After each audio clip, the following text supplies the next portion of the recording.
¿Qué significan los grabados rupestres de Oued Gerat?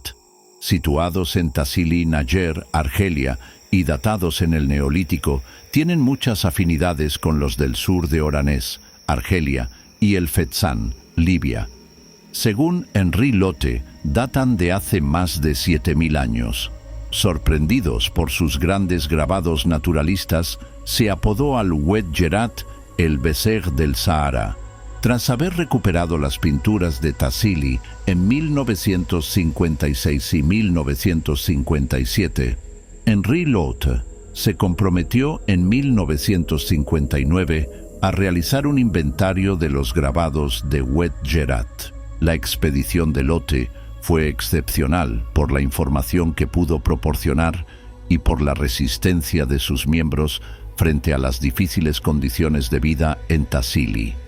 Sin embargo, los métodos brutales utilizados en su momento por el equipo de Lotte, humedecer con una esponja húmeda, garabatear con carbón, destruyeron en algunos lugares la información biológica que habría permitido datarlas.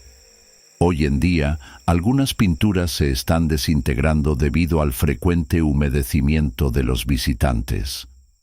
Entre los variados grabados podemos ver los siguientes.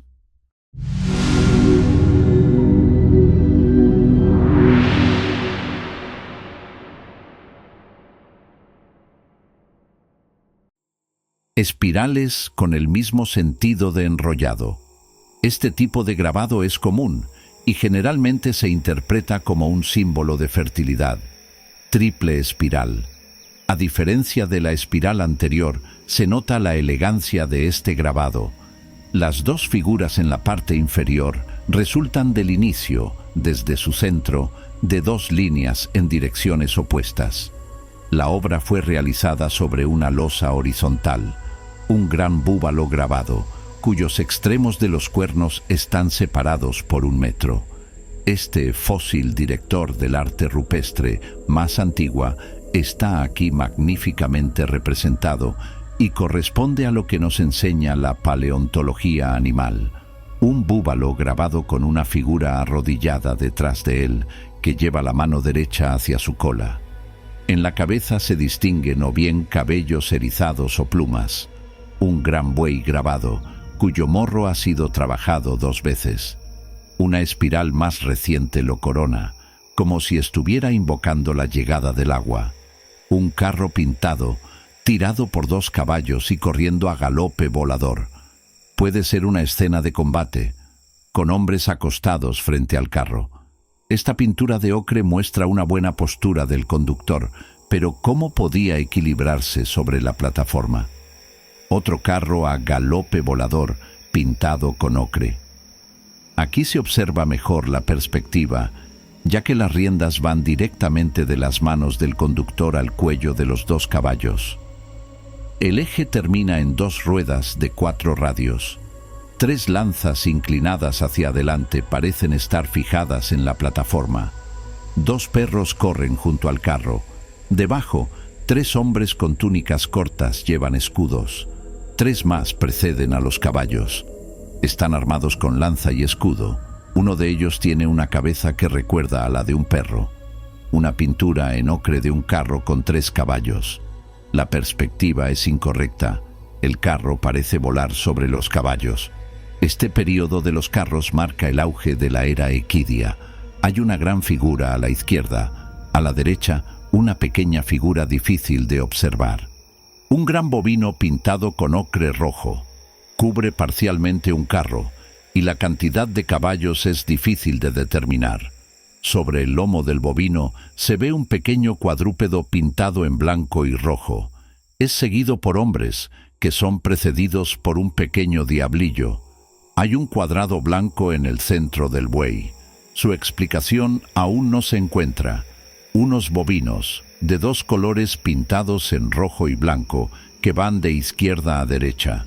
Un ciervo es visible en la parte superior izquierda. Abajo, un desfile de figuras con túnicas cortas.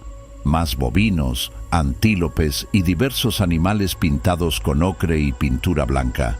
A la derecha se ven guerreros armados con lanzas.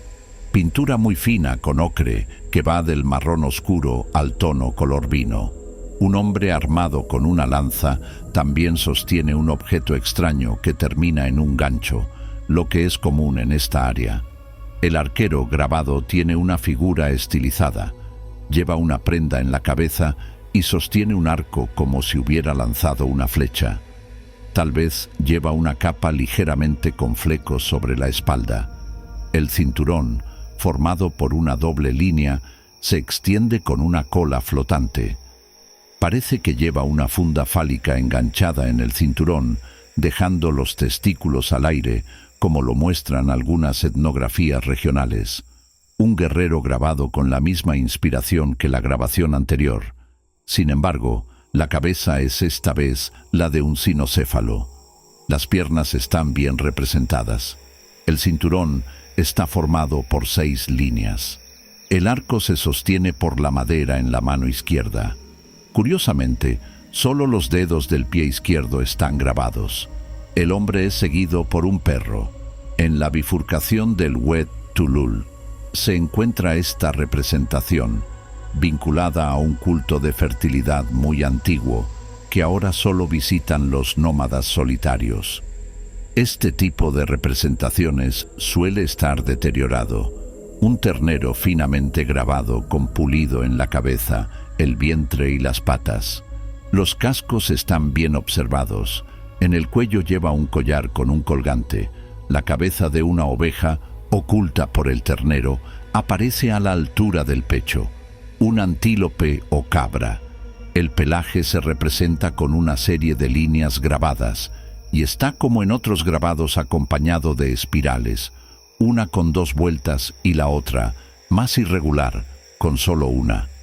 Por último, y el más enigmático, la figura mostrada aquí evoca un diablo y se refiere a cientos de leyendas de la región, cuyos mitos antiguos nunca han dejado de circular.